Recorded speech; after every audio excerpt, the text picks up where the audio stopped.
जिभीचा चटका आणि धर्मभ्रष्ट होण्याचा फटका असा काहीसा प्रकार शिवलू शहरामध्ये काल आपल्या सगळ्यांना पाहायला भेटला असेल। सोशल मीडियावरती एक व्हिडिओ व्हायरल होतोय शिवलू शहरामध्ये, ज्यामध्ये एक बिर्याणी बनवणारा एक व्यक्ती आहे, त्याने त्याच्यामध्ये गोवंश मांस टाकल्याचं व्हिडिओ सोशल मीडियावरती या ठिकाणी व्हायरल होताना दिसतोय। म्हणजे यासारखा अतिशय हा जो प्रकार आहे अतिशय निंदनीय, चुकीचा आणि घाणेरडा प्रकार म्हणता येईल, ज्याच्यामुळे या ठिकाणी धर्मभ्रष्ट होतोय। कारण हिंदू धर्मामध्ये गायीला मातेचा दर्जा देण्यात आलेला आहे आणि या महाराष्ट्र राज्यामध्ये गोवंश हत्याबंदीचा कायदा लागू असताना सुद्धा मात्र बिर्याणीमध्ये गोवंशाचं मांस या ठिकाणी आढळतं। ही सगळ्यात मोठी दुःखदायक, चिंताजनक या ठिकाणी गोष्ट आहे। म्हणजे काही लोक जे शिवलू शहरातले जे उच्च पदस्थ आहेत, जे आवडीनं त्या पर्टिक्युलर व्यक्तीची बिर्याणी खातात, त्यांना या ठिकाणी लाज वाटायला पाहिजे की आपण कोणाकडे बिर्याणी खात होतो तर। आणि सगळ्यात मोठे गुन्हेगार ते जे खाणार आहेत आणि त्याच्यापेक्षाही हरामखोर तो गुन्हेगार आहे ज्यांनी हे धर्मभ्रष्ट करण्याचं पाप केलंय।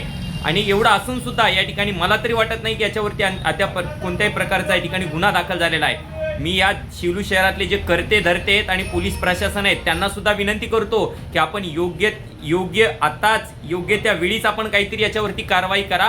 कारण की शिवलू शहर जे आहे एक सांस्कृतिक शहर म्हणून या अगोदर प्रसिद्ध होतं, परंतु मागच्या काही महिन्यापासून या वेगवेगळ्या अशा चुकीच्या गोष्टीसाठी शिवलू शहर या ठिकाणी प्रसिद्ध होताना आपल्याला पाहायला भेटतंय। त्यामुळे शिवलूचे जे करते धरते आहेत त्यांना आणि पोलीस प्रशासनाला विनंती आहे की आपण असे जे कोणी आहेत ना, जे धर्मभ्रष्ट करण्याचं काम करतायत त्यांच्यावरती या ठिकाणी वेळीच लगाम घाला, नाहीतर लोकांच्या मनामध्ये प्रचंड असंतोष आहे। प्रत्येक लोकांपर्यंत हा व्हिडिओ गेलाय, प्रत्येकाच्या मनात दुःख आहे, प्रत्येकाच्या मनात खतखत आहे। परंतु ही जर खतखत एका मोठ्या जन आंदोलनाच्या स्वरूपामध्ये जर या ठिकाणी बाहेर पडली तर या ठिकाणी तुम्हाला काहीच करता येणार नाही। खास करून जे शिवलूचे करते धरते आहेत त्यांना विनंती आहे की अशा प्रकरणात खास करून आपण लक्ष द्या।